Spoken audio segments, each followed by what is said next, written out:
শেরপুরে মরু অঞ্চলের ফল সাম্মাম চাষ করে সাফল্য পেয়েছেন এক তরুণ উদ্যোক্তা। ইউটিউব দেখে গত বছর প্রথম চাষ শুরু করেন।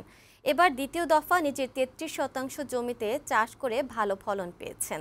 তার সাফল্য দেখে স্থানীয় অনেকেই অনুপ্রাণিত হচ্ছে এই ফল চাষে। শেরপুর সংবাদদাতা বিপ্লব ডেকেটুর প্রতিবেদন। গাছে গাছে ঝুলছে সাম্মাম ফল, দেখতে বাতাবি লেবুর মতো, ভেতরটা তরমুজের মতো রসালো। মরুভূমির এই ফল চাষ করেছেন শেরপুরের ঝিনাইগাতি উপজেলার গোমরা গ্রামের আনোয়ার হোসেন। বেসরকারি সংস্থার চাকরি ছেড়ে কৃষিকাজে যুক্ত হন তিনি। ব্যতিক্রমী কিছু করার চিন্তা থেকে গত বছর ইউটিউব দেখে পরীক্ষামূলকভাবে সাম্মাম ফলের চাষ শুরু করেন। ভালো ফলন ও দাম পাওয়ায় এবার চাষের পরিধি বাড়ান।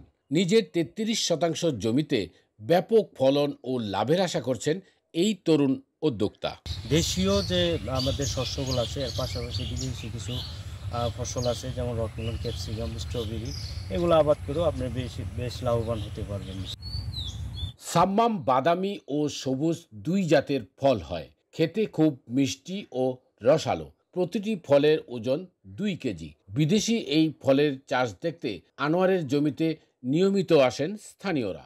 লাভজনক ফসল, আগামীতে আমরা চাষাবাদ করব। স্থানীয় কৃষি কর্মকর্তা জানালেন, সাম্মাম চাষে আগ্রহীদের পরামর্শ ও সহযোগিতা করা হবে। চাষাবাদ দেখে যদি পরবর্তীতে যারা আগ্রহী থাকেন তারা এই কৃষি অফিসে যোগাযোগ করতে পারেন, এবং এভাবে আমরা যদি রকমেলনের চাষের সম্প্রসারণ করতে পারি, পরবর্তীতে এই ফসল রপ্তানিমুখী করা সম্ভব। এই ফলের ব্যাপক আবাদ হলে রপ্তানি করা সম্ভব বলেও মনে করেন এই কৃষি কর্মকর্তা। বিপ্লব ডেকেটু, বৈশাখী সংবাদ, শেরপুর।